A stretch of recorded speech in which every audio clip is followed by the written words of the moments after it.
ሰላም ጤና ይስጥልን እጅጉን የተወደዳችሁና የተከበራችሁ የአዲስ ስፖርት ቤተሰቦቻችን እንደምን አላችሁልን? ከእናንተው ከሆነው ከአዲስ ስፖርት የዩቲዩብ ቻናላችን አዳዲስ ስፖርታዊ ጉዳዮችን ልናካፍላችሁ እነሆ በዕለተ ቅዳሜ የማለዳ የስፖርት የመረጃ ሰዓታችን በድጋሚ ተገናኘን።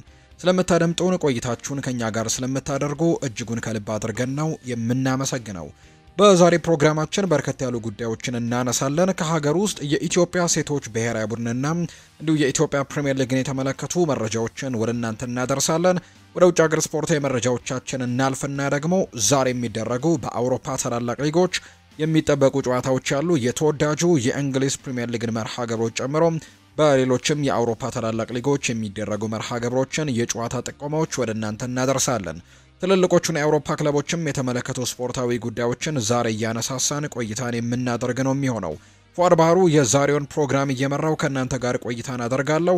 እናንተም ቪዲዮአችንን ላይክ፣ ቻናላችንን ሰብስክራይብ እያደረጋችሁ ቆይታችሁን ከኛ ጋር እንድታደርጉ ነው በአክብሮት የምንጋብዘው። ከመሸጋገሪያ በኋላ በድጋሚ ተመልሰን የምንመጣ ይሆናል። አብራችሁኝ እንድትቆዩ በአክብሮት ጋብዛለሁ። ከመሸጋገሪያ በኋላ እንገናኛለን።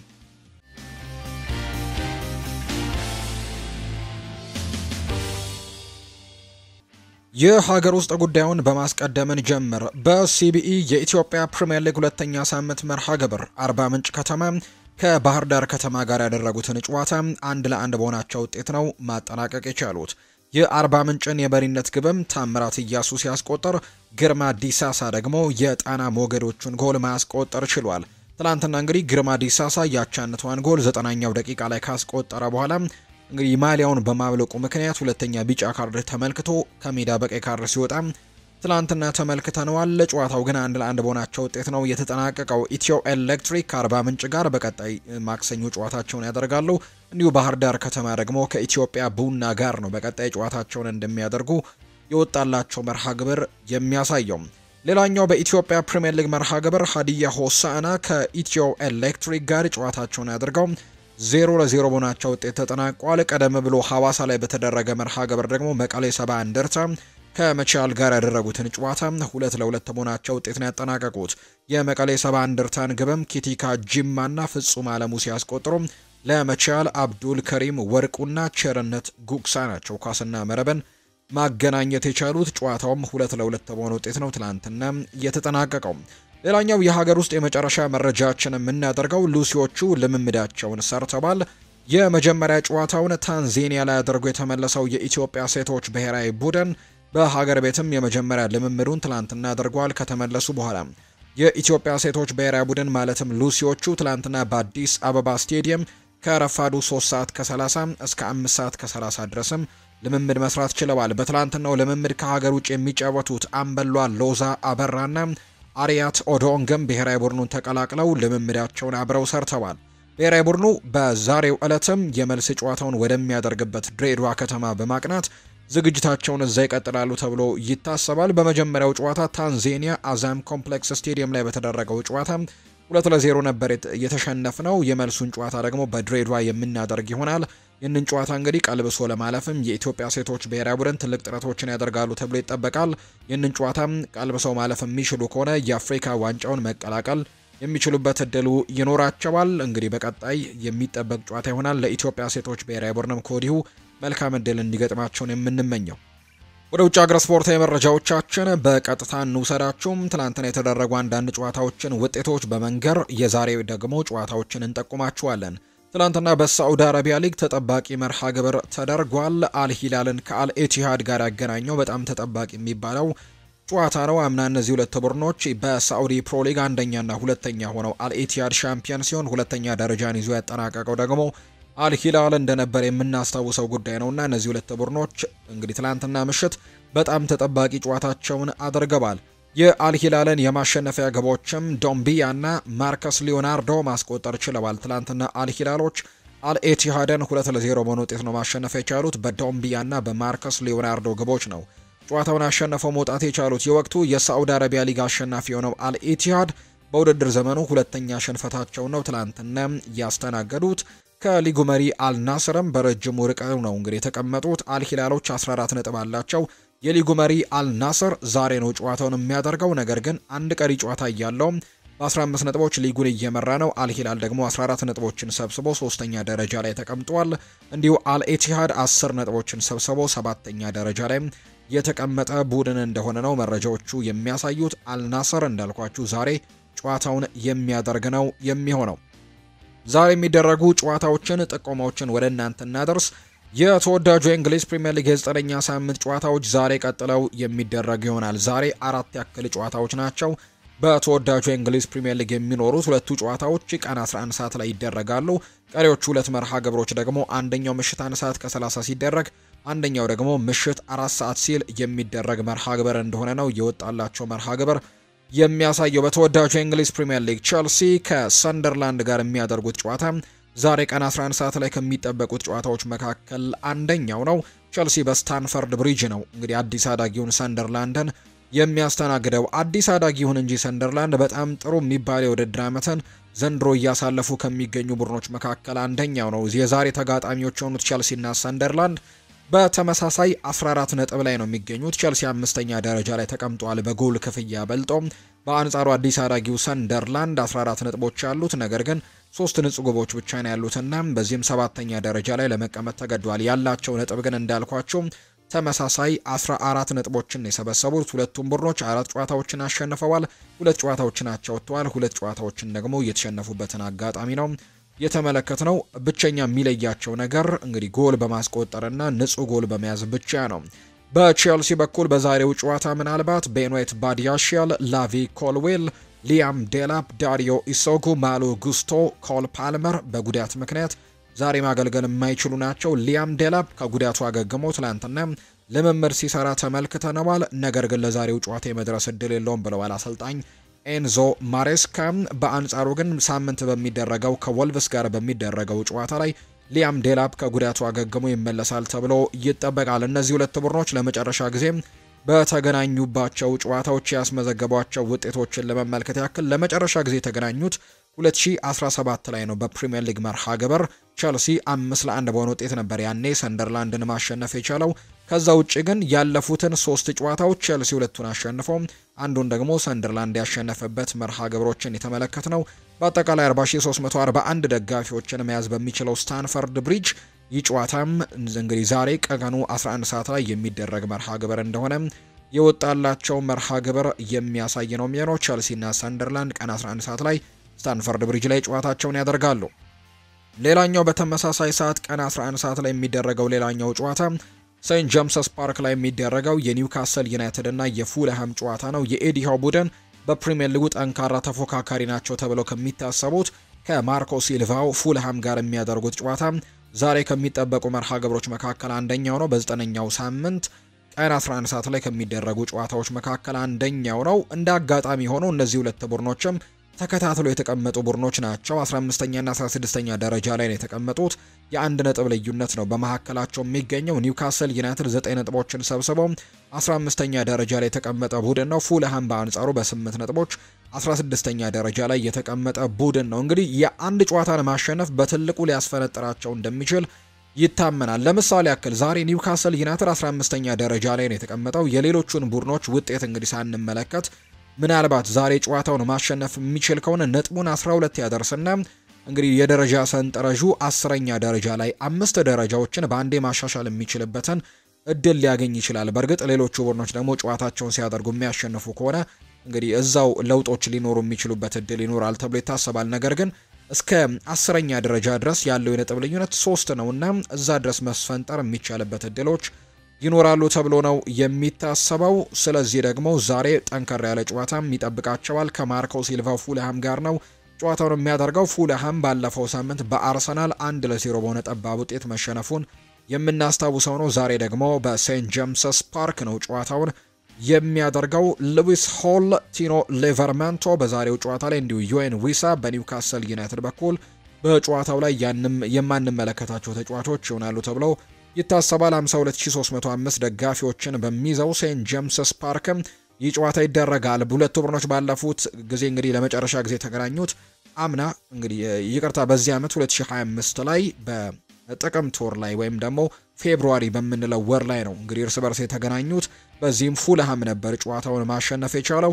ካለፉት 3ቱ ጨዋታዎች 2ቱን ፉልሃም ነው ማሸነፍ የቻለው። አንዱን ጨዋታ ግን ኒውካስል ዩናይትድ ማሸነፍ የቻለበት መርሃ ግብርን ተመልክተናል። ይህ ጨዋታ ቀን 11 ሰዓት ላይ የሚደረግ ሌላኛው መርሃ ግብር ነው። ሌሎቹ ቀሪ ጨዋታዎች ምሽት 1 ሰዓት ከ30 ሲል የሚደረገው የማንቸስተር ዩናይትድ እና የብራይተን ጨዋታ ነው። ይህ ጨዋታ እጅግ በጉጉት ይጠበቃል። ማንቸስተር ዩናይትድ ባለፉት 2 ሳምንታት በተወዳጁ እንግሊዝ ፕሪምየር ሊግ ያደረጋቸውን ጨዋታዎች ማሸነፍ የቻለ ቡድን እንደሆነ ይታወቃል። በ7ኛው ሳምንት እንዲሁ አሸንፏል ሰንደርላንድን። በ8ኛው ሳምንት ደግሞ ባለፈው ሳምንት ማለት ነው ሊቨርፑልን ማሸነፍ የቻለባቸው ሳምንታቶች እንደሆኑ ይታወቃልና በጣም በትልቅ ጉጉት የሚጠበቅ ጨዋታ ይሆናል ተብሎ ይታሰባል። ማንቸስተር ዩናይትድ 13 ነጥቦችን ሰብስበው 9ኛ ደረጃ ላይ የሚገኝ ቡድን ሲሆን ተከታዩ ደግሞ ብራይተን ነው 10ኛ ደረጃ ላይ ተቀምጧል 12 ነጥቦች ያሉት። እነዚህ ሁለት ቡድኖች ሲገናኙ ብራይተን ባለፉት ጥቂት ዓመታት በተደረጉ የነዚህ የሁለት ቡድኖች እርስ በርስ ግንኙነት የበላይነት እንዳለው የሚያሳዩ ቁጥሮችን በደንብ ተመልክተናል። ብራይተኖች ባለፉት ጊዜያቶች እነዚህ ሁለት ቡድኖች ባደረጉት ጨዋታ ላይ እንግዲህ ጥሩ ቁጥሮች እንዳላቸው ነው የተመለከትነው። ለምሳሌ ያክል ከዚህ የውድድር ዓመት በፊት በነበረው የውድድር ዓመት ላይ በፕሪሚየር ሊጉ ተገናኝተው እንግዲህ በጃንዋሪ ወል ማለት ነው እንግዲህ ብራይተኖች 3-1 በሆነ ውጤት ነበር ማሸነፍ የቻሉት። ካለፉት ሁለቱ ጨዋታዎች ሁለቱንም ብራይተን ያሸነፈባቸው መርሃ ግብሮች ናቸው። በፕሪሚየር ሊጉ 2-1 እና 3-1 በሆነ ውጤት ነበር ማሸነፍ የቻሉበትን አጋጣሚ የተመለከትነውና ለማንቸስተር ዩናይትድ ጠንካራ ያሉ ተጋጣሚ እንደሆኑ ይታወቃል። ብራይተን የፋቢያን ሆርዝሌር ቡድን በዛሬው ጨዋታ ላይስ ምን ይጠበቃል የሚሉት ጉዳዮች ይታሰባሉ። ዛሬ ግን ጨዋታው የሚደረገው በማንቸስተር ዩናይትድ ግዙፉ ስቴዲየም 75000 ደጋፊዎችን በሚይዘው ኦልድ ትራፎርድ ስቴዲየም ነውና ማንቸስተር ዩናይትድ ይህንን ጨዋታ የማሸነፍም ቅድመ ግምትን እንዳገኘ ይታመናል። ሊሳንድሮ ማርቲኔዝ ከዛሬው ጨዋታ ውጪ መሆኑ የተረጋገጠ ተጫዋች ሲሆን የሜሰን ማውንት እና የሃሪ ማጓየር በዛሬው ጨዋታ ላይ የመኖር እድል አጠያያቂ እንደሆነ የሚያሳዩ ነገሮች አሉ። ምክንያቱም እነዚህ ተጫዋቾች ጉዳት እንደገጠማቸው የሚያሳዩ መረጃዎችን የሰማነው ቀለል ያሉ ጉዳቶች ናቸው የገጠማቸው። ነገር ግን እነዚህ ተጫዋቾች ማለትም ሜሰን ማውንት እና እንዲሁ ደግሞ ሃሪ ማጓየር በዛሬው ጨዋታ ላይ ሊኖሩም ላይኖሩም የሚችልበት እድል እንዳለ ነው መረጃዎች እያሳዩ የሚገኙት። ምሽት 1 ሰዓት ከ30 ሲል በኦልድ ትራፎርድ ይደረጋል። የማንቸስተር ዩናይትድ እና የብራይተንን ሆቭ አልቢዮን ጨዋታ በኋላ ላይ ከዚህ ጨዋታ ጋር አያይዘን ሰፋ ያሉ ጉዳዮችን ማንቸስተር ዩናይትድን ስንመለከት ወደ እናንተም የምናደርስ ነው የሚሆነው። ምሽት 4 ሰዓት ሲል አንድ ጨዋታ ይደረጋል። ብሬንትፈርድ በሜዳው ጨዋታውን የሚያደርግበት መርሃ ግብር ይኖራል። ከሊቨርፑል ጋር ነው ጨዋታውን የሚያደርገው። ሊቨርፑል ባለፉት ተከታታይ ጨዋታዎች በፕሪሚየር ሊጉ 3 ተከታታይ ሽንፈቶች እንደገጠማቸው ይታወቃል። በክሪስታል ፓላስ፣ ከዛ በተጨማሪ በቼልሲ እና በማንቸስተር ዩናይትድ ባለፉት 3 የፕሪሚየር ሊግ ተከታታይ ጨዋታዎች ተሸንፏል። ነገር ግን በአጠቃላይ ውድድሮች ደግሞ በ4 ተከታታይ ጨዋታዎች ሽንፈት ከገጠመው በኋላ በሳምንቱ አጋማሽ ግን አይንትራክ ፍራንክፈርትን እጅግ በጣም ድንቅ በነበረ እንቅስቃሴ 5-1 በሆነ ውጤት ማሸነፋቸውን እናስታውሳለን። ዛሬ ደግሞ ተጠባቂውን የፕሪሚየር ሊግ ጨዋታቸውን ያደርጋሉ። በብሬንትፈርድ ወይም በጂቴክ ኮሚኒቲ ስቴዲየም ነው ጨዋታቸውን የሚያደርጉት። ከብሬንትፈርድ ጋር ደግሞ ጠንከር ያለ ፉክክር ይገጥማቸዋል ተብሎ ይታሰባል። በዛሬው ጨዋታ ላይ እንደሚታወቀው እነ አሊሰን ቤከር እነ ጀረሚ ፍሪምፖንግ በዛሬው ጨዋታ ላይ እነ ጂኦቫኒ ሊዮን እንደሌሉ የተረጋገጡ ናቸው። የሪያ ግራቨንበርች እና የአሌክዛንደር ኢሳክ የመኖርና ያለመኖር ጉዳይ በዛሬው ጨዋታ ላይ የተረጋገጠ ጉዳይ አልሆነም። እነዚህ ሁለት ተጫዋቾች ምናልባት በጉዳት ምክንያት ላይኖሩ የሚችሉበት እድልም እንዳለ ጭምር የሚያሳዩ ዘገባዎች ናቸው በትልቁ እየወጡ የሚገኙትና የዛሬው ጨዋታ በትልቁ ይጠበቃል። ሊቨርፑል ከብሬንትፈርድ ጋር ያደረጉት ያለፉት ጨዋታዎችን በበላይነት ነው ማጠናቀቅ የቻሉት። በአጠቃላይ ባለፉት 3 ጨዋታዎች 3ቱንም ማሸነፍ ችለዋል። 2-0 ሁለት ጊዜ በተደጋጋሚ ያሸንፈዋቸዋል።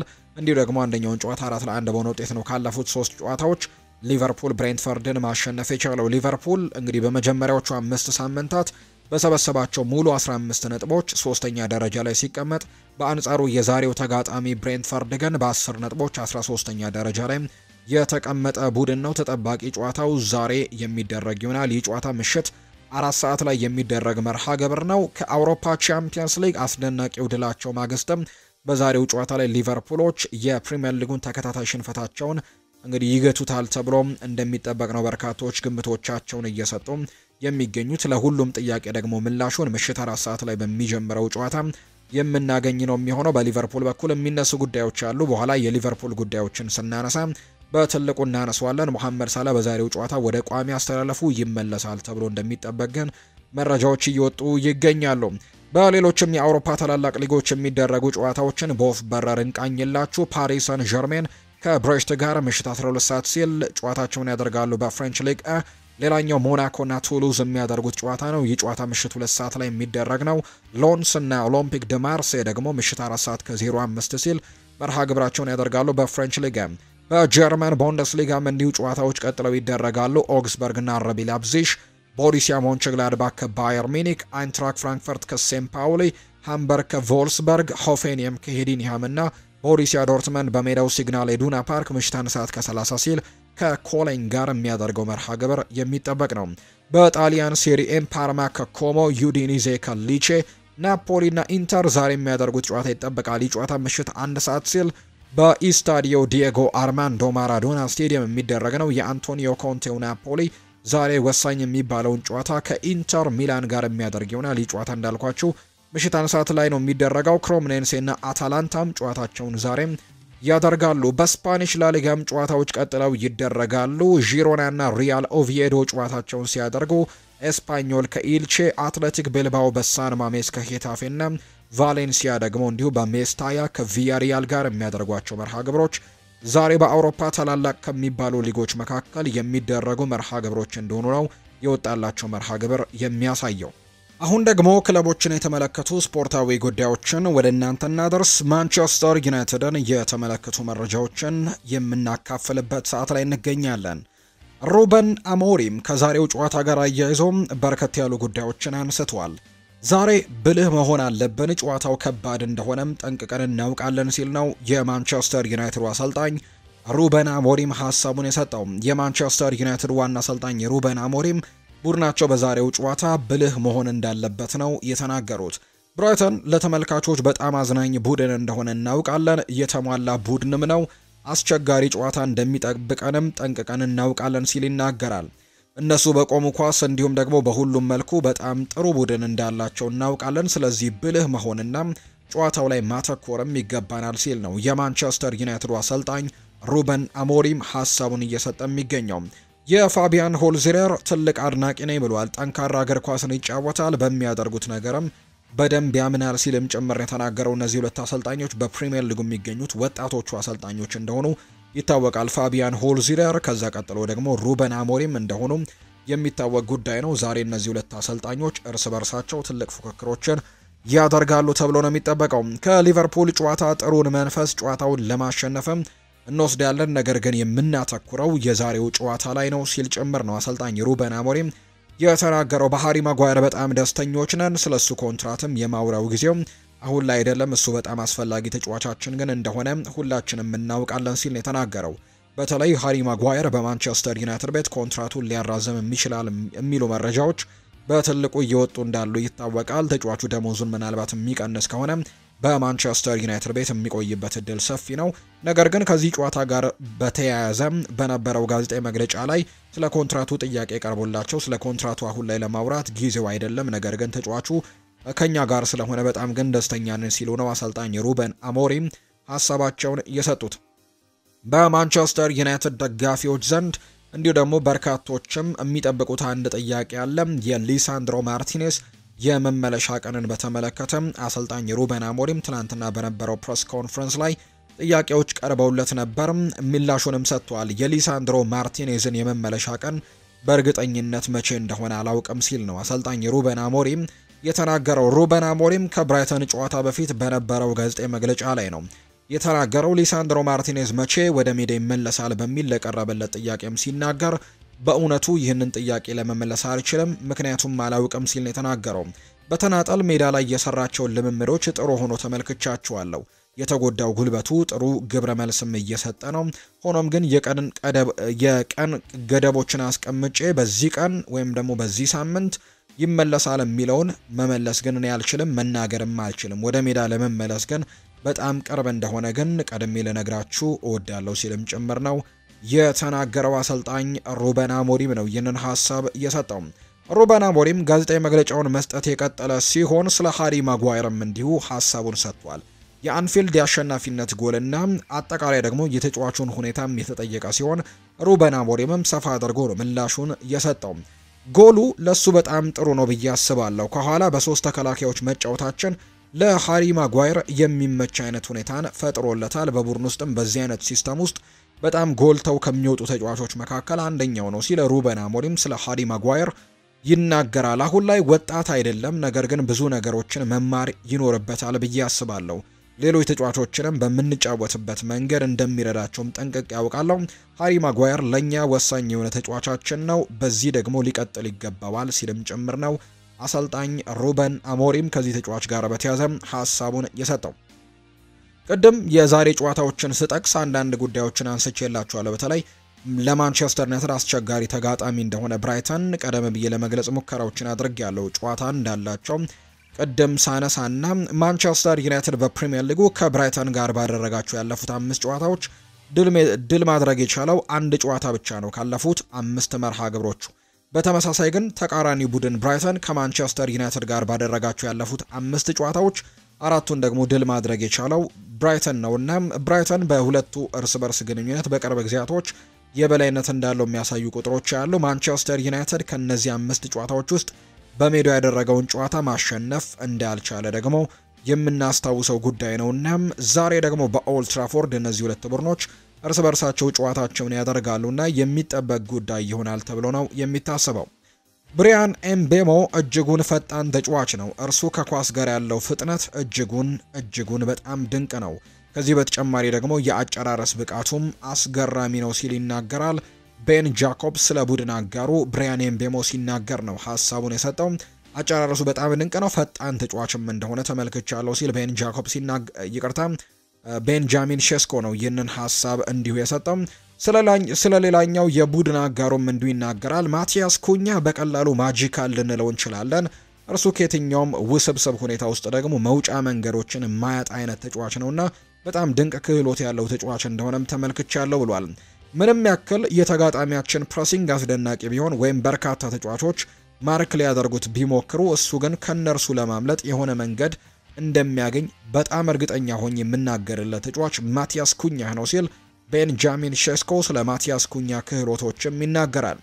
ሴኒ ላሜንስን በአንድ ቃል ግለጸው ካልከኝ ደግሞ ግድግዳ ነው ልልክ የምችለው። በመጀመሪያዎቹ 2 ጨዋታዎች አስደናቂ ብቃትን አሳይቷል ሲልም ይናገራል። በልምምድ ላይ እርሱ እጅጉን ድንቅ ብቃት እያሳየ እንደሆነ ጠንቅቀን እናውቃለን ሲልም ጭምር ነው የተናገረው። በዚህ ዕድሜ የማንቸስተር ዩናይትድ የፊት መስመርን መምራቴም ኩራት እንዲሰማኝ አድርጎኛል። ይሄ ደግሞ ለኔ የማይታመን ስኬት ነው ብሏል ቤንጃሚን ሼስኮ። ግቦችን እያስቆጠርኩኝ ለቡድኑ ደግሞ ልዩነትን መፍጠር መቻሌ የተለየ ስሜትም እንዲሰማኝ ያደርገኛል ሲልም ጭምር ነው የተናገረው። ቡድናችንን ለበርካታ ዓመታት በአዎንታዊ መልኩ መርዳትም እንደምችል ተስፋ አደርጋለሁ። ይህም ደግሞ የምንጊዜም ግቤ ነው ሲል ቤንጃሚን ሼስኮ ጨምሮ ይናገራል። እዚህ ለመላመድ ብዙ ጊዜ አልፈጀብኝም። እኔ እያንዳንዱ ነገር የሚያሳስበኝ አይነት ሰው ነኝ። ዲኤጎ ዳሎ እዚህ ምቾት እንዲሰማኝ ካደረጉ ተጫዋቾች መካከል አንደኛው ነውና የእርሱን ምክር ጭምር ይለግሰኛል። ለዚህም ደግሞ በጣም አመስጋኙ ነኝ። ለእንደዚህ አይነት ትልቅ ክለብ ለመጫወት የኔ የምንጊዜም ህልሜ ነበር። ከልጅነቴ ጀምሮ መቀላቀል የምፈልገውም ማንቸስተር ዩናይትድን ነበር። ስለዚህም ማንቸስተር ዩናይትድን መቀላቀል ችያለሁ፣ ህልሜም ተሳክቶልኛል ሲል ነው አጥቂው ቤንጃሚን ሼስኮ ሐሳቡን የሰጠው። ከአሰልጣኜ ጋር እጅጉን ጥሩ የሚባል ግንኙነት ነው ያለኝ። እኔ ወደዚህ እንደመጣ ደግሞ ትልቁን ሚና ከተጫወቱት መካከልም አንደኛው እሱ እንደሆነ አውቃለሁ ሲል ቤንጃሚን ሼስኮ ሐሳቡን ሰጥቷል። ገንዘብ በሁሉም ሰው ህይወት ውስጥ እጅጉን አስፈላጊ ነገር ነው። ነገር ግን እኔ ስለ ወደፊቱ ህይወቴና የገንዘብ ሁኔታ የማስበበት ጊዜ ላይ አይደለሁም ብሏል ብሩኖ ሚጌል ፈርናንዴዝ ነው። በተለይ ከወደ ሳዑዲ አረቢያ የቀረበለትን ትልቅ ረብጣ ሚሊዮን ዶላርን እንግዲህ በተው በተመለከተ ጥያቄ ቀርቦለት የሰጠው ሐሳብ ነው። ገንዘብ ትልቅ አስፈላጊ ነገር ቢሆንም ነገር ግን በዚህ ጊዜ ግን ስለ ገንዘብ የማስብበት ጊዜ ላይ አይደለሁም ብሏል። እኔም ሆነ ቤተሰቤ ብዙ ገንዘቦችን የምናጠፋ አይነት ሰዎች አይደለንም። እኛ እንደ ሁሉም ሰው ቅንጡ ህይወትን እንፈልጋለን። ነገር ግን እኛ ሁሉንም ነገር በጥንቃቄ ነው የምንመራው። ምን እንደሚያስፈልገንና እንደማያስፈልገንም ጠንቅቀን እናውቃለን ብሏል። እኔና ባለቤቴ ሁለታችንም ሀብታም ካልሆንን ቤተሰቦች ነው የመጣ ነው። ነገር ግን ምንም እንኳን ሀብታም ባንሆንም በምግብ ጠረጴዛዎቻችን ላይ ምግብን አጥተን አላደግንም። የኔ ወላጅ እናት 9 ወንድሞችና እህቶች ነበሯት። እናም ደግሞ እርሷ ምን ያክል አስቸጋሪ ህይወት እንዳሳለፈችም ማውቃለሁ። ከእርሷ ህይወትም ተምሬን ያደግኩት ሲል ይናገራል። እውነቱን ለመናገር የእግር ኳስ ህይወቴ ሲያበቃ በመኖሪያ ቤቴ እጅግ ቅንጡ ህይወትን እፈልጋለሁ ሲል ነው ብሩኖ ሚጌል ፈርናንዴስ በተለይ ወደ ሳዑዲ አረቢያ አልሂላል የቀረበለትን ጥያቄ ውድቅ ስለማድረጉ ተጠይቆም የሰጠው ምላሽ ነው።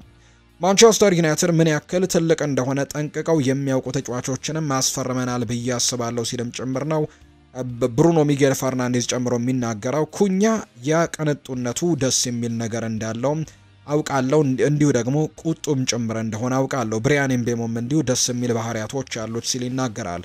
ኳስ ለመቀበልም ሆነ እነሱን እንግዲህ የሚመስለው የእግር ኳስ ጨዋታ ስለመጫወትም የማይፈሩ ናቸው። ሊጉን ከለመዱ ሁለት ተጫዋቾች በተጨማሪ በጣም ወጣት ግብ ጠባቂና አጥቂም ማስፈረመናል።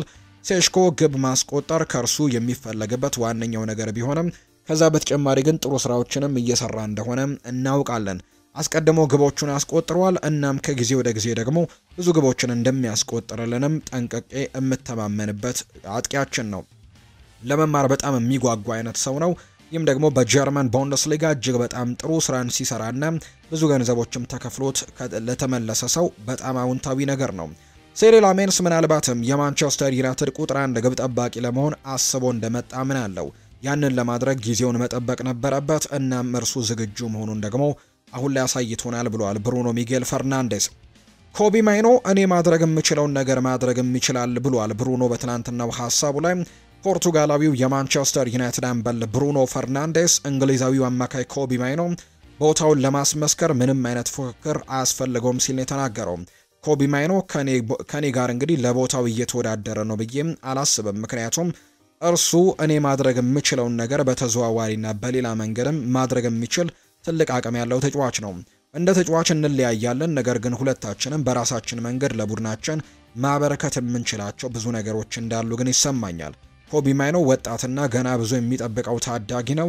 ወደፊት በትልቅ ደረጃ ለበርካታ ዓመታት እግር ኳስን እንደሚጫወትም እጠብቃለሁ ያለው። በተጨማሪም እርሱ እኔ የተሻለ ተጫዋች እንደሆነም ይረዳኛል፣ በእኔና በእርሱ መካከልም የምወደው አይነት ፉክክር ነው ያለው ሲልም ጭምር የተናገረው ብሩኖ። ፖርቱጋላዊው የማንቸስተር ዩናይትድ አምበል ብሩኖ በክረምቱ ስለቀረቡለት የዝውውር ጥያቄዎችና በማንቸስተር ዩናይትድ ቤት ስለመቆየቱም ሲናገር አልሂላል እኔን ለማስፈረም ከ80 እስከ 100 ሚሊዮን ፓውንድ የሚደርስ የዝውውር ዋጋም ማቅረብ ይችሉ ነበር። ለቡድኑ ፕሮጀክትም አስፈላጊ እንደሆንኩኝ ስለሚያምኑ ሩበን አሞሪምና ክለቡ እኔን ማቆየት እንደሚፈልጉ ነግረውኛል። ክለቡ ገንዘቡን ፈልጎ ቢሆን ኖሮ ለመልቀቅ ፍቃደኛ ነበርኩኝ። በክለቡ ፕሮጀክት ውስጥም የተሰጠኝ ሚናና ክለቡ ዓላማዎቹን እንዲያሳካ ለመርዳት ያለኝ ፍላጎት ግን እንድቆይ አድርጎኛል። ከአልሂላል በተጨማሪ ሌሎችም ክለቦች እድላቸውን ቢሞክሩም የኔ ምላሽ ግን ተመሳሳይ ነው። በአውሮፓ ውስጥ አንዳንድ ሰዎች ስለ ዝውውሩ ያወሩኝ ቢሆንም ምንም አይነት ተጨባጭ ጥያቄ ግን አልቀረበም። መፈለግ በጣም ጥሩ ሆኖ ሳለም በመጀመሪያ ገንዘቡን ጠረጴዛው ላይ ማስቀመጥ ወሳኙ ነገር ነው። ምናልባት የአውሮፓ ክለቦች ያንን ያላደረጉት ማንቸስተር ዩናይትድን ለመልቀቅ ፍላጎት እንደሌለኝ በማሳየቴ ዝውውሩን ማሳካት እንደሚከብዳቸው አስበው ሊሆን ይችላል። እኔ በቀጣይ የውድድር ዘመን ከዩናይትድ ጋር ለመለየት ከስምምነት እንደደረስኩኝ የሚያሳዩ ዘገባዎችንም ተመልክቻለሁ፣ ነገር ግን በፍጹም ሐሰት ናቸው ሲልም ጭምር ይናገራል። ነገር ግን ክለቡ እኔ ጋር ሳይነጋገር እንደዚህ አይነት ስምምነት ላይ ሊደርስ አይችልም። ወኪሌ ከዓለም ዋንጫው በፊትም ከማንም ጋር እንደማይነጋገርም ጠንቅቄ ያውቃለሁ ሲልም ጭምር ነው የተናገረው። ብሩኖ ሚጌል ፈርናንዴዝ ነው ይህንን ሀሳቡን እየሰጠም የሚገኘው። አሰልጣኝ ሩበን አሞሪም እንድቆይ ነግሮኛል፣ ክለቡም እንደዛው እንደሚያስብ ነግረውኛል። ስለዚህ በዛ ምክንያት ነው የቆየውትና በዚህ ክለብ ውስጥ እንደምፈልግ እስኪሰማኝ ድረስም መቆየትን ምርጫ ያደርጋለሁ ሲልም ጭምር ነው የተናገረው። ከማንቸስተር ዩናይትድ ጋር የፕሪሚየር ሊግና ቻምፒየንስ ሊግ ዋንጫን ማሸነፍ እንደምፈልግም ሁሉም ሰው ያውቃል። በማንቸስተር ዩናይትድ 300 ጨዋታዎች ላይ በመድረሴም ትልቅ ክብርና ኩራትም ይሰማኛል ሲል ጭምር ነው ብሩኖ ሚጌል ፈርናንዴስ ሐሳቡን የሰጠው።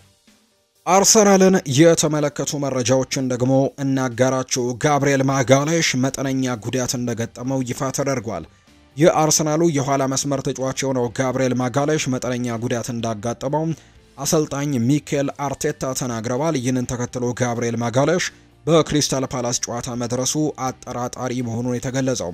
ማጋሌሽ ትንሽ ጉዳት አጋጥሞታል፣ በጨዋታው ከደረሰው ግምገማም እናደርግበታለን ሲሉ አሰልጣኙ ይፋ አድርገዋል። በሌላ በኩል ማርቲን ኦዴጋርድ፣ ኖኒ ማንዱዌኬ እና ካይ ሃቨርትስ በጥሩ ሁኔታም እየተሻሻሉ መሆናቸውን ነው አሰልጣኝ ሚኬል አርቴታም የተናገረው።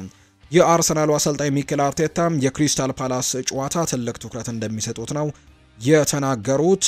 እንግዲህ ማቴታ ብቻ ሳይሆን ክሪስታል ፓላስ እንደ ቡድን የተደራጁ ናቸውና ማጥቃት ሲፈልጉ ትልቅ አቅም ያለው ቡድን እንደሆነ ማውቃለሁ። ደጋፊዎች ጨዋታውን አብረውን እንዲጫወቱ እንፈልጋለን። እነሱ ለኛ በጣም አስፈላጊዎቻችን ናቸው። ባለፈው ዓመት ያደረግነውን ነገር ማድረግ እንፈልጋለን። ስለዚህም ሁሉም ሰው ያንን እያሰበ ወደ ሜዳ መምጣት አለበት። ያንንም ማየት ነው የምንፈልገው ሲል ይናገራል። ጨዋታውን በተለያየ መንገድ ነው የማየው። ጨዋታውን የክፍት ጨዋታና የቆመ ኳስ ጨዋታ ማድረግ ያልመለከተውም። የክሪስታል ፓላስ ጨዋታ ለኛ ትልቅ ጨዋታ ነው፣ ምክንያቱም ባለፈው ዓመት የተወሰኑ ነጥቦችን የጣልንበት ጨዋታ እንደሆነ አውቃለሁ ሲልም ጭምር ይናገራል። በማርቲን ኦዴጋርድ፣ በኖኒ ማንዱዌኬ፣ በካይ ሃቨርትስ እና ጋብሪኤል ሄሱስ ላይ ሲናገርም ሁሉም በጣም ጥሩ እድገት እያሳዩ ነው። አንዳንድ እንቅስቃሴዎችን ማድረግ ጀምረዋል። በተቻለ መጠንም ለመገኘትም እየቀረቡ የሚገኙ ተጫዋቾቻችን ናቸው ሲል በጉዳት ላይ የሚገኙትን ተጫዋቾች በተመለከተ ሀሳቡን ሰጥቷል። አርቴታ በአስደናቂው የአርሰናል የተከላካይ ክፍል ላይ ሲናገርም እነዚህ ብዙ እያገኘን ያለነው ሪከርዶችን በመጨረሻ የምንፈልገው ዋንጫን እንዲያመጡ ተስፋ እናደርጋለን። ነገር ግን የበለጠ ጥምረት በቻልን እንግዲህ መጠንም ማድረግ የምንፈልገውን ለማሳካትም ይበልጥ እንቀርባለን። የኛ መከላከያ ሪከርዶችን በጣም ጥሩ ነገሮች ናቸው፣ ወጥነትም ያለው መሆን ይኖርበታል ብሏል። ለኤዜ ከታሪኩና ከክሪስታል ፓላስ ካደረገው ነገር አንጻር ልዩ ጨዋታ እንደሚሆን እናውቃለን ብሏል አርቴታ። ነገር ግን ትኩረቱ በቡድኑ ላይ እንዲያደርግም መክሬዋለሁ ሲል ነው አርቴታ የተናገረው። ካለፈው የውድድር ዘመን የተለየ ውጤት ከፈለግን በተለይም በእነዚህ ጨዋታዎች ያጨዋወት ዘይቤያችንን መቀየር ይኖርብናል። ክሪስታል ፓላስ የሚያቀርበውንና ደግሞ ኦሊቨር ግላርሰን በክለብ ውስጥም ምን እንዳመጣ እንዴት ውጤት እንደሚያስመዘግበውም ጠንቅቀን ነው የምናውቀው። ይህ ጨዋታ ከባድ ይሆናል፣ ነገር ግን ተጠንቅቀን ከተጫወተን የማሸነፍ እድላችን ሰፊ እንደሚሆን እርግጠኛ ነኝ ሲልም ጭምር ነው የተናገረው ሚኬል አርቴታ። ሁሉንም ባጫወታቸው ደስ ይለኛል ስለ ቡድን ጥልቀት ሲናገር፣ ነገር ግን ሁለተኛው ክፍል ባለፉት ጥቂት ዓመታት ውስጥ ካጋጠመን ሁኔታ ይልቅ ደግሞ ይህ ሁኔታ ቢኖረኝ ይመርጣለሁ። በተወሰኑ ነጥቦች ላይ የቁጥር እጥረት ነበረብን። በጣም ደግሞ ጠንካራ ቡድን ፈጥረናል። በእያንዳንዱ ጨዋታ ለመጫወት ፉክክር እንደሚኖርም ተስፋ እናደርጋለን። ይህ ዓላማና ማሳካት የምንፈልገው ነው። እናም ሁላችንም ወደዚህ አቅጣጫ እየጎተትን ነውም ሲልም ጭምር ነው የተናገረው። እንግዲህ ይህንን ሀሳብ የሰጠው ሚኬል አርቴታ ነው። ጨዋታውን በክፍት ጨዋታና በቆሙ ኳሶች መጠንም ደግሞ አልገመገመውም ብለዋል።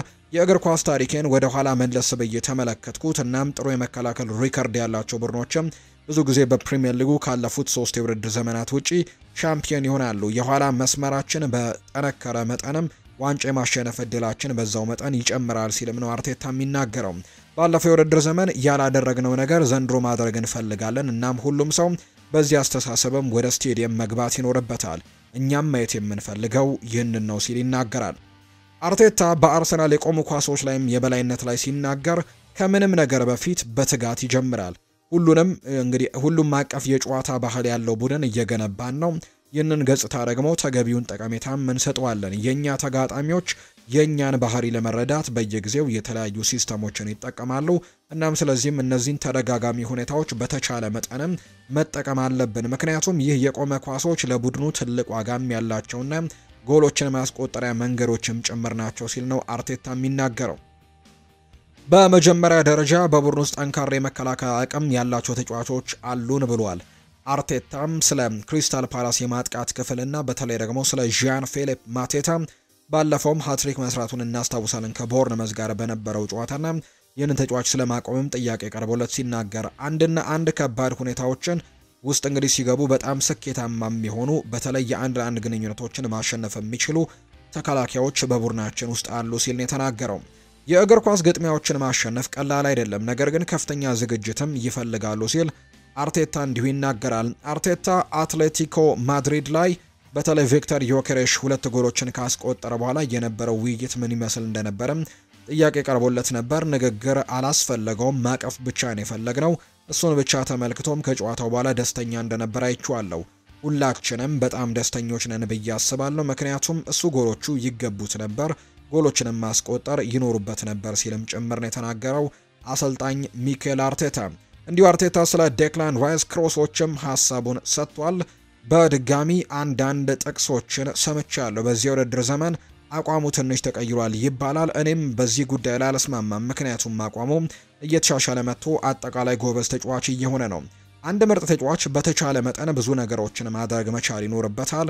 እናም ደግሞ ይህንን ለማድረግ የሚያስችል አቅምም አለው።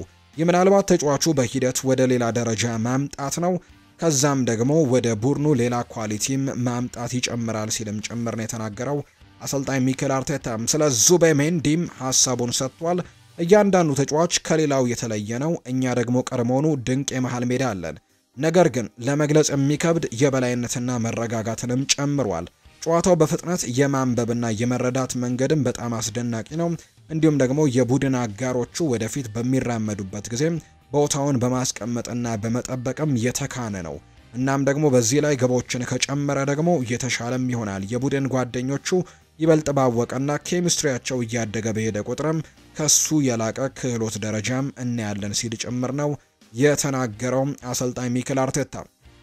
በአንጻሩ የተጋጣሚያቸው ክሪስታል ፓላስ አሰልጣኝ የሆኑት ኦሊቨር ግላርሰንም አንዳንድ ሀሳቦችን አጋርተዋል። በተለይ ኤብሪቼ ኢዜን ከሸጡ በኋላም የተሻለ ቡድን ሆነዋል ሲል ነው የተናገረው። ክሪስታል ፓላስ ኤብሪቼ ኢዜን ከሸጥን በኋላ በጣም ጥሩ ቡድን ሰርተናል ሲል ይናገራል ኦሊቨር ግላርሰን።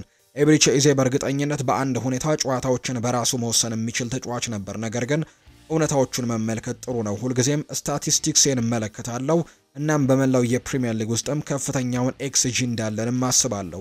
እውነታው እርሱ ነው። ኤብሪቼ ኢዜ ባይኖርም አሁን ላይ የተሻለ እንቅስቃሴ ማድረግ የሚችል ቡድን ሰርተናል ሲልም ጭምር ነው ኦሊቨር ግላርሰን ሀሳቡን እየሰጠ የሚገኘው። የዚህ ቡድን ወሳኝ ከሚባሉ ተጫዋቾች መካከል አንደኛው እንደነበር ይታወሳል። ኤብሪቼ ኢዜም አሁን ላይ አርሰናል ቤት ነው የሚገኘውና የቀድሞ ክለቡንም በዚህ ሳምንት የሚገጥምበት ጨዋታም ይኖራል። ኦሊቨር ግላርሰን ይቀጥላሉ። ምን ማድረግ እንዳለብን ጠንቅቀን እናውቃለን ሲሉ ነው የፓላሱ አሰልጣኝ ኦሊቨር ግላርሰን ቡድናቸው ለአርሰናሉ ጨዋታ ዝግጁ እንደሆነ ጭምር የሚናገሩት። ከአርሰናል ጋር የምንጫወተው ለመጀመሪያ ጊዜ አይደለም። አትሌቲኮ ማድሪድን 4-0 ያሸነፈውን ጨዋታ አርሰናሎችን ተመልክቻቸዋለሁ። በጣም ጥሩ ሁኔታ ላይ ናቸው። ነገር ግን እውነቱን ለመናገር የሚጫወቱበት መንገድን ጭራሽ አልቀየሩትም ሲልም ነው የተናገረው። እዚያ ምን ማድረግ እንደምንፈልግ በትክክል እናውቃለን። ከአትሌቲኮ ማድሪድ ጋር ያየሁት ሁሉ እንግዲህ አስቀድሜም አውቀዋለሁ ሲልም ጭምር ነው የተናገረው አሰልጣኝ ኦሊቨር ግላርሰንና ለአርሰናል የሚሆን የጨዋታ ፍልስፍና እንዳዘጋጁና ይህንን ጨዋታ ለማሸነፍም እንደተዘጋጁ ጭምር ነው ሀሳባቸውን የሰጡት። ኢያን ራይት፣ ሮይ ኪን እንዲሁ ጋሪ ኔቨል አርሰናል ከክሪስታል ፓላስ ጋር የሚያደርጉትን ጨዋታ ውጤቱን ግምታቸውን አስቀምጠዋል። ጋሪ ኔቨል ሲናገር አርሰናሎች 2-0 ያሸንፋሉ ብሎ ግምቱን ያስቀመጠ ሲሆን በሁለቱ አጋማሾችም አንዳንድ ጎሎችን ያስቆጥራሉ ሲል ነው የቀድሞው የማንቸስተር ዩናይትድ የተከላካይ ስፍራ ተጫዋች የሆነው ጋሪ ኔቨል የሚናገረው። እንዲሁ ሌላኛው የቀድሞው የማንቸስተር ዩናይትድ ተጫዋች ሮይ ኪንም ሀሳቡን ሰጥቷል። አርሰናል 3-1 ያሸንፋል ብሎ ነው ግምቱን ያስቀመጠው። ይሁን እንጂ የአርሰናሉ ሌጀንድ ኢያን ራይት እና ጋሪ ኔቨል በሮይ ኪን ግምት አልተስማሙም። ሁለቱም አርሰናሎች ጎል አይቆጠርባቸውም ሲሉ ነው የሚናገሩት። ኢያን ራይት ይቀጥላል። ክሪስታል ፓላስ ጎል ያስቆጥራል ብዬ አላስብም። ጋሪ ኔቨልም ጨምሮ እንዲሁ ፓላስ ጎል የሚያስቆጥር አይመስለኝም ሲሉ ጭምር ነው የተናገሩትና በአርሰናል የመከላከል አደረጃጀት ላይ በጣም ትልቅ እምነት እንዳላቸውና አርሰናል ጎል እንግዲህ ለማስቆጠር እሱ ላይ በጣም ከባድ የሆነ ቡድን እንደሆነ ጭምር ነው እነዚህ ሰዎች እየተናገሩ የሚገኙት። ሌላኛው የቀድሞ የሊቨርፑልና የማንቸስተር ዩናይትድ ተጫዋች የነበረው ማይክል ኦወንም ሀሳቡን ሰጥቷል። ሊጉ ከመጀመሩ በፊት ሊቨርፑል የፕሪሚየር ሊግ ዋንጫን እንደሚያሸንፍ ሀሳብ አቅርቤ ነበር። አሁን ግን አርሰናል እላለሁ። አርሰናሎች ጠንካራ ይመስላሉ፣ ነገር ግን ሊቨርፑል አሁንም በጣም ጥሩ ቡድን ነው።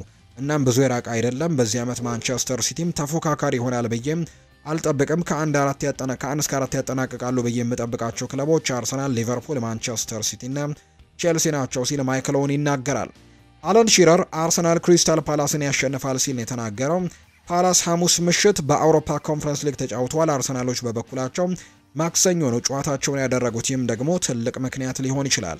ፓላስ ጥሩ ቡድን ቢሆንም አጥቂው ማቴታ ጥሩ ቢሆንም በሳምንቱ አጋማሽ የነበረው አርሰናልን መመልከት ደግሞ በቂ ነው ሲልም ጭምር ይናገራል። እናም 2 ወይም ደግሞ 3 ተጫዋቾችን መቀየር እንደሚችል ማየት በቂ ነው። ክሪስታል ፓላስ ለማሸነፍ በቂ የሆነ ቡድን አላቸው። ለትልቅ ጨዋታም ተጨማሪ ቀናት እረፍት ማድረግ በጣም ትልቅ ጥቅምን ይሰጣል። እናም ክሪስታል ፓላስ ከሜዳ ውጪ ነው የሚጫወቱት።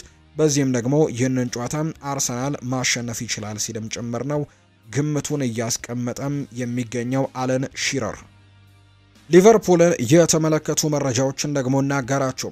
በሊቨርፑል ቦርድ ውስጥ ፍሎሪያን ቨርትስ ባለፈው ጨዋታ ላይ 2 አሲስቶችን ማድረጉ ትልቅ እፎይታ ሰጥቷቸዋል ተብሎ ነው እየተነገረ የሚገኘው።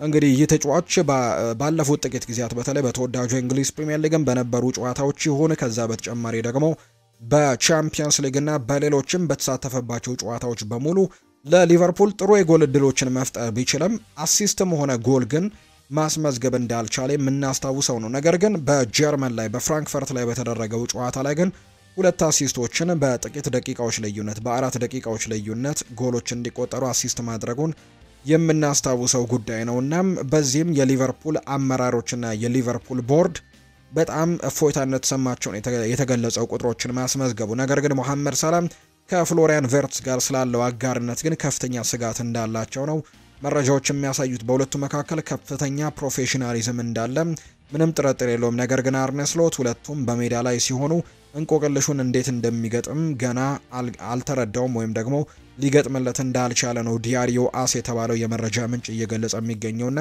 ለሁለቱ ተጫዋቾች የሚሆን ኬሚስትሪ መስራት እንዳለበት ጭምር ነው መረጃዎች ያሳዩት። ጄሚ ካራገር ደግሞ ስለ አዲሱ ፈራሚ አሌክዛንደር ኢሳክ ሀሳቡን ሰጥቷል። እንዲህ ያለ ትልቅ ገንዘብ ተጫዋች ላይ ስታውል አቅምን እየገዛህ ሳይሆን ተጽዕኖ ወይም ለውጥን እየገዛህ ነው። በኒውካስል ቀስ ብሎ ማንሰራራት ጥሉ ሊሆን ይችላል፣ ነገር ግን በአንፊልድ ይለያል። ትዕግስት እየቀነሰ ነው የሚሄደው። የምታስቆጥራቸው ግቦች ከወጣብህ ዋጋ ጋር መመጣጠን ይኖርባቸዋል ሲልም ጭምር ነው የቀድሞው የሊቨርፑል ተጫዋች የሆነው ጄሚ ካራገር ሀሳቡን የሰጠው። አሰልጣኝ አርነ ስሎት ከዛሬው ጨዋታ በፊት እንግዲህ አንዳንድ ጋዜጣዊ መግለጫ ላይ ሀሳቦቹን ተናግሯል። ስለ ጉዳት ተናግሮ ነበር። ጀረሚ ፍሪምፖንግ ጥሩ ሁኔታ ላይ አይደለም፣ ለሳምንታት ከሜዳ ይርቃል። አሊሰን ቤከር እንዲሁ ወደ ጨዋታ ለመመለስ አሁን ላይ ዝግጁ አይደለም። ኢሳክና ግራቨንበርችም የመኖራቸው ጉዳይ አጠራጣሪ ነው ብሏል አሰልጣኝ አርነ ስሎት ሲናገር። ፍሎሪያን ቨርትስ በፍራንክፈርቱ ጨዋታ ላይ የሳየው እንቅስቃሴና የፈጠራ አቅሙ የሚደነቅ ነው። እንግዲህ ከመጥፎ ነገሮችም ጥሩ ነገሮችን ማድረግ የሚችል አይነት ተጫዋችም እንደሆነ ተመልክተናል ሲልም ጭምር የተናገረው። በየጨዋታው የሚወጣው አስተላለፍ በተጋጣሚውና በተጫዋቾች ወቅታዊ አቋም ላይ መሰረት ያደረገ ነው። በተጨማሪም አሁንም ለመገንባት ያለው ሂደትም እንደቀጠለ ነው። አዳዲስ ተጫዋቾችም እንዲሁ ደግሞ ከሌሎች ተጫዋቾች ጋር ከነባሮቹ ጋር ተግባብተው የመስራት መንገድንም በደንብ ማሰብ ይኖርባቸዋል። ያንንም ለማድረግ ደግሞ ሙከራዎችን እያደረግን ነው ሲል ጭምር ነው ሀሳቡን የተናገረው አሰልጣኝ አርነ ስሎት። ሌላኛው ስለ ትችቶችም ይናገራል። ቡድኑ ጨዋታን መቆጣጠር እንደሚችልና እድሎችን ደግሞ መፍጠር እንደሚችሉ ያምናሉ። ነገር ግን ዋነኛ ችግሩ ግቦችን ማስተናገድ መቻሉ ነው ብለው ያምናሉ ሲልም ነው የተናገረው። ስለ ሳላህ አልተጨነኩም፣ በድጋሚ ግቦችን ማስቆጠር የሚጀምርበት ጊዜ በቅርቡ እንደሚሆንም አስባለሁ ብሏል። ስለ ሜሎስ ኬርኬዝም እንዲሁ ተናግሯል።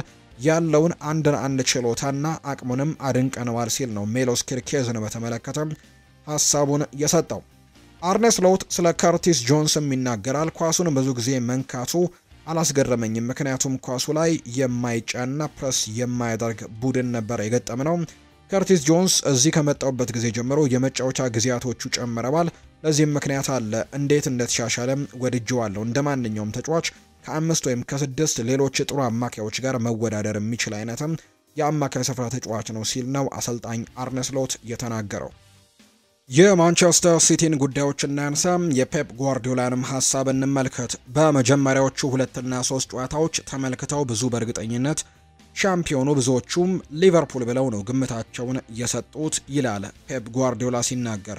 አብዛኞቹ የመጀመሪያዎቹን ሳምንታት ተመልክተው ሊቨርፑል ሻምፒዮን እንደሚሆን በእርግጠኝነት ሲናገሩ ነበር። አሁን ደግሞ የተመልከቱ ሊቨርፑል ከ1 እስከ 3 እንኳን የለም፣ ነገር ግን ይመለሳሉ እያሉን ነው። ሁሉም ተንታኞችና ሁሉም የቀድሞ ተጫዋቾች ከ5 ጨዋታዎች በኋላ ምን እንደሚሆን በትክክል ያውቃሉ። ነገር ግን ያ ችሎታ እኔ አሰልጣኙ የለኝም። ሁሉም ሊቅ ሆኖ የኛ አለማወቅ ግን በጣም ያሳዝናል ሲልም ነው ፔፕ ጓርዲዮላ የሚናገረው። ነገር ግን እኔ እንደማስበው አርሰናልና ሊቨርፑል በዋንጫ ፉክክር ጉዞ ላይ መሆናቸው ግልጽ ነው። ምናልባት ሌላ ቡድን ሊመጣ ይችላል። እናም ደግሞ እኛም እዚያ እንደምንሆን ተስፋ አደርጋለሁ ሲል ነው ጋርዲዮላ የተናገረው። ሊቨርፑል እንደሚመለስም በጣም እርግጠኛ ነኝ ብለዋል ጋርዲዮላ። የሲቲው አሰልጣኝ ፔፕ ጓርዲዮላ በተለይ በዚህ ሳምንት ከኡናይ ኤምሪ አስተን ቪላ ጋር በጣም ጠንከር የሚል ጨዋታ ይጠብቃቸዋል ተብሎ ይታሰባል። ባለፉት ሳምንታት በተለይ በሁለተኛውና በሶስተኛው ሳምንት ከደረሰባቸው ሽንፈት በኋላም በትልቁ አገግመው ጠንከር ብለው ከመጡ ቡድኖች መካከል አንደኛው ነው ሲቲ። በዚህ ሳምንት ደግሞ ከአስተን ቪላ ጋር ነው ጨዋታውን የሚያደርገው። ሮድሪና አብዲኮዶር ኩሶኖቭ ከጨዋታው ውጪ ናቸው። ጎንዛሌዝም መድረሱ እርግጠኛ አይደለሁም ሲልም ጭምር የተናገረው። ለኡናይ ኤምሪ ትልቅ አድናቆት አለኝ። አስደናቂ አሰልጣኝ ነው። ቡድኑ በመከላከል ጠንካራና በጣም የተቀናጀ ነው። ከነርሱ ጋር ደግሞ መጫወት ከባድ ነው ሲልም ጭምር ነው የተናገረው። ሊቨርፑል ወደ ቀድሞ አቋሙ እንዲሁ እንደሚመለስም በእርግጠኝነት እንደሚመለስም ልነግራችሁ እችላለሁ ሲልም ጭምር ነው የተናገረው። ተሻሽለናል፣ ነገር ግን አሁንም በምርጡ አቋማችን ላይ አንገኝም። ቡድኑ አስደንቆኛል፣ ነገር ግን አሁንም ለመሻሻል ቦታ አለን ሲልም ጭምር ነው የተናገረው ፔፕ ጓርዲዮላ። በመጀመሪያዎቹ 3 ጨዋታዎች ባሳየነው ብቃት ከዋንጫ ፉክክር ወጥተን ነበር። ሊቨርፑልም ስራውን እንደጨረሰ ተቆጥሮ ነበር። እናም አሁን ላይ ግን ከፉክክር ውጪ ነን ብለን ማሰብ ግን አንችልም። ፉክክር ውስጥ እንዳለን ግን ላረጋግጥላችሁ እወዳለሁ። ጋዜጠኞች፣ ተንታኞች፣ እነዚህ ሰዎች በነበሩት ጨዋታዎች ላይ ግምታቸውን ያስቀምጣሉ። እኛ ግን ለመገመት ምን እንደሚፈጠር ለማወቅም 10፣ 15 እና 20 ጨዋታዎችን ነው የምንጠብቀው። እንደማስበው ሊቬና አርሰናል አሁንም ፉክክር ውስጥ ይኖራሉ፣ እኛም ደግሞ እዛ ቦታ ላይ እንኖራለን ሲል ጋርዲዮላ ይናገራል። ሌላኛው ከማንቸስተር ሲቲ ጋር በተያያዘ ሀሳቡን የሰጠው ጋሪ ኔቭል ነው። ጋሪ ኔቭል እንደሚናገረው ከሆነ ሃላንድ በ2023 ላይፕዚግ ላይ 5 ጎሎችን ካስቆጠረ በኋላ ፔፕ ጓርዲዮላ ለምን ቀይሮ እንዳስወጣው አላውቅም፣ ነገር ግን በጣም ነው የሚናደደው፣ የሜሲን ሪከርድ እንዳይሰብር ብቻ ሲል ነበር የቀየረው። ይሄ ደግሞ ጥሩ ነገር አይመስለኝም ሲል ነው ጋሪ ኔቭል የተናገረው። በ2023 ስለ ሃላንድ ጎል ማስቆጠር ነው የተናገረው። ቸልሲን የተመለከቱ መረጃዎችም እንዲሁ እናንሳ። ፖል ሜርሰን ይናገራል። ለሰንደርላንድ ጨዋታ ኤስቴቫ ዊሊያን፣ ፔድሮ ኔቶ እና ጃኦ ፔድሮ የፊት መስመሩን መምራት አለባቸው ሲል ነው ፖል ሜርሰን የተናገረው። ቸልሲ ከኤፍፒቲ ጋር ያደረጉት የስፖንሰርሺፕ ስምምነትም እስከ ዓመቱ መጨረሻ ድረስ ከ17 እስከ 18 ሚሊዮን ፓውንድም ያስገኝላቸዋል ተብሏል። ይህም ደግሞ ሊጉን በሊግ ውስጥ ካሉት ምርጥ የስፖንሰርሺፕ ስምምነቶችም አንደኛው እንደሚያደርጋቸው ነው ሳይመን ጆንስ የተናገረው። በተጨማሪም ቼልሲ የፊት ለፊት ለማሊያ ስፖንሰርሺፕ ለማግኘትም ከጫፍ መድረሱን ሳይመን ጆንስ ደግሞ ጨምሮ እየዘገበ ነው። የሪያል ማድሪድን ጉዳይ እናንሳ። ባርሴሎናን ማሸነፍ እንፈልጋለን ብሏል ኤምባፔ። የሪያል ማድሪዱ የፊት መስመር ተጫዋች ኬሊያን ኤምባፔ ቡድናቸው ኤል ክላሲኮን ማሸነፍ እንደሚፈልግ ነው የተናገረው። በኤል ክላሲኮ ጨዋታ መጫወት ብቻ አይደለም የምንፈልገው ማሸነፍም እንፈልጋለን ሲል ኬሊያን ኤምባፔ ተናግሯል። አክሎም በሊጉ የሪያል ማድሪድ እና የባርሴሎና ጨዋታን የሚያክል ጨዋታ የለም ሲል ኬሊያን ኤምባፔ ይናገራል። ኤል ክላሲኮ ሊወዳደር የሚችለው ከአውሮፓ ቻምፒየንስ ሊግ ትልቅ ጨዋታ ጋር ነው ሲልም ነው ኤምባፔ ተናገረው። ኤምባፔ ከዩቬንቱስ ጋር በተደረገው ጨዋታ ጥሩ ብቃት ላይ አልነበረም ይላል የዲያሪዮ አሱ ዘጋቢም ሲናገር። ምክንያቱ ደግሞ ለኤል ክላሲኮ ጨዋታ ጉልበቱን እየቆጠበ እንደነበር ነው መረጃው የሚያሳየው። እሁድ ግን ማለትም ነገ የኤምባፔን ሙሉ አቅም እንመለከታለን ሲል ነው ይኸው የዲያሪዮ አስ ዘጋቢም የተናገረው። ሌላኛው ከኬሊያን ኤምባፔ ጋር የሚያያዘው መረጃም ትላንትና ሽልማት ተበርክቶለታል። የሴፕቴምበር ወር የሪያል ማድሪድ የወሩ ምርጥ ተጫዋች ሽልማትን ነው ያሸነፈው። ኬሊያን ኤምባፔ ሽልማቱን ከተቀበለ በኋላም የእሁዱ ጨዋታ ልዩ ይሆናል፣ ደጋፊዎች ከኛ ጋር እንደሚሆኑም ተስፋ እናደርጋለን፣ እነሱ እንደ ሁል ጊዜውም ከጎናችን በመሆን ይደግፉናል፣ እኛም ደግሞ ለጨዋታው አስፈላጊነትንም ጠንቅቀን እናውቃለን፣ ዕለተ እሁድ ለኛ በጣም ጥሩ ቀን እንደሚሆን ተስፋ አደርጋለሁ ሲልም ጭምር የተናገረው ኤምባፔ። ሉካስ ቫስኪዩዝ ይናገራል ስለ 2024ቱ የቤርናቢው ኤል ክላሲኮ ጨዋታ። ያ ጨዋታ በግሌ ካደረጓቸው ምርጥ ጨዋታዎች መካከል አንደኛው ነበር። በጨዋታው ላይ በተቆጠሩት ሁሉም 3 ጎሎች ላይ መሳተፍ መቻሌ ልዩ ያደርገዋል። ከዚያ በተጨማሪ በወቅቱ ቡድኑ ምርጥ እግር ኳስንም ተጫውተዋል። ጁድ ቤሊንጋም በመጨረሻው ደቂቃ ግብ ሲያስቆጠር ስቴዲየም ውስጥ የነበረው ስሜትም ልዩ ነበር ሲልም ጭምር ነው ሉካስ ቫስኪዩዝ የኤል ክላሲኮ የ2024ቱን መርሃ ግብር ያስታወሰው። ባርሴሎናንም በዚሁ የተመለከቱ መረጃዎችን እናንሳ።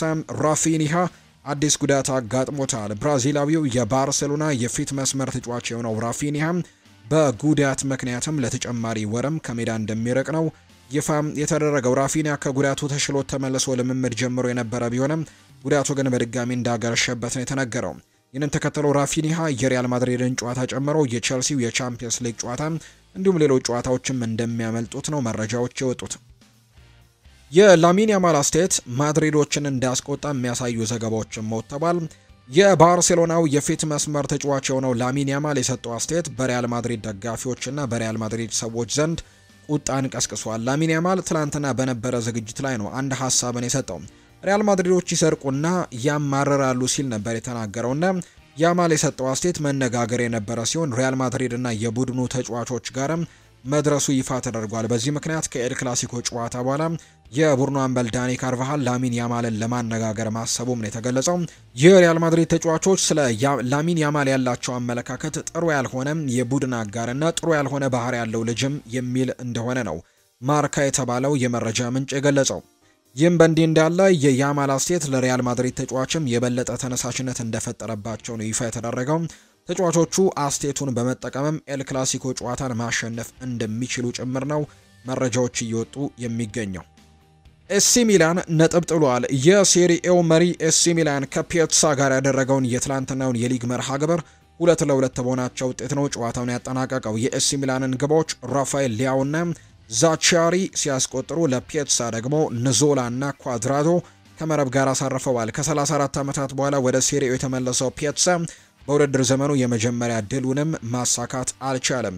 በአጠቃላይ ኤሲ ሚላን 17 ነጥቦችን ይዞ አንደኛ ደረጃ ላይ ሲቀመጥ ፒያትሳ ደግሞ በጥቂት ነጥቦች 18ኛ ደረጃ ላይ የተቀመጠ ቡድን ነው። በቀጣይ የሊጉ መርሃ ግብር ኤሲ ሚላን ከአታላንታ ጋር ነው ጨዋታውን የሚያደርገው። ሼፊልድ ዌንስዴይ የ12 ነጥቦች ቅጣት ተላልፎበታል። የእንግሊዝ ሻምፒዮንሺፑ ክለብ ሼፊልድ ዌንስዴይ ክለቡ በገባበት ከባድ የገንዘብ ኪሳራ እንዲሁም ደግሞ ከክለቡ ደጋፊዎች በተነሳበት ከፍተኛ ተቃውሞ ምክንያት ተቋሙን ወደ ጊዜያዊ አስተዳደር ስርዓት ውስጥም እንዲገባ ወስኗል። ጊዜያዊ አስተዳደሩም ክለቡን በጊዜያዊነት የመቆጣጠር ውሳኔዎችን የማሳለፍና ክለቡ ከእዳው ነፃ እንዲሆንም ወይም ደግሞ እዳው እንዲቀነስለት የማድረግ እንዲሁ ደግሞ ክለቡ በአዲስ ባለቤት ስርም እንዲወድቅ የአዲስ ባለቤት ፍለጋ ኃላፊነት ይኖርበታል። የኤፍኤል ሕግም በበኩሉም ክለቦች ወደዚህ ስርዓት ውስጥ ለመግባት ከወሰኑ የ12 ነጥብ ቅነሳ እንዲጣለባቸው ይደነግጋል። ስለዚህም በህጉ መሰረት ጉጉሶቹ የ12 ነጥብ ቅነሳ ይጣለባቸው ሲሆን በዚህም የ6 ነጥቦች እዳን ወይም ደግሞ ኔጌቲቭ 6 ነጥብ በመያዝ በሻምፒዮንሺፑ የደረጃ ሰንጠረዥ ግርጌ ላይ ለመቀመጥም መገደዳቸውን የሚያሳዩ መረጃዎች ናቸው እየወጡ የሚገኙት። የተወደዳችሁና የተከበራችሁ ቤተሰቦቻችን ለዛሬ ያዝንላችሁ አዳዲስ ስፖርታዊ ጉዳዮቻችን እነዚህን ይመስላሉ። ዛሬ በተወዳጁ የእንግሊዝ ፕሪሚየር ሊግ ጨምሮ በአውሮፓ ታላላቅ ሊጎች በርከት ያሉ መርሃ ግብሮች ይደረጋሉ። እነዚህን ጨዋታዎች እንድትከታተሉ በአክብሮት እንጋብዛለን። በነገው ጠዋት በሚኖረው የስፖርት የመረጃ ሰዓታችን ሌሎች አዳዲስ ስፖርታዊ መረጃዎችን አካተን በድጋሚ የምንገናኝ ይሆናል። ስላደመጣችሁኝ፣ ስለተከታተላችሁኝ ቆይታችሁም ከኛ ጋር ስለሆነ እጅጉን ከልብ አድርገን እናመሰግናለን። መልካም ጊዜ እንዲሆንላችሁ በአክብሮት ተመኘው።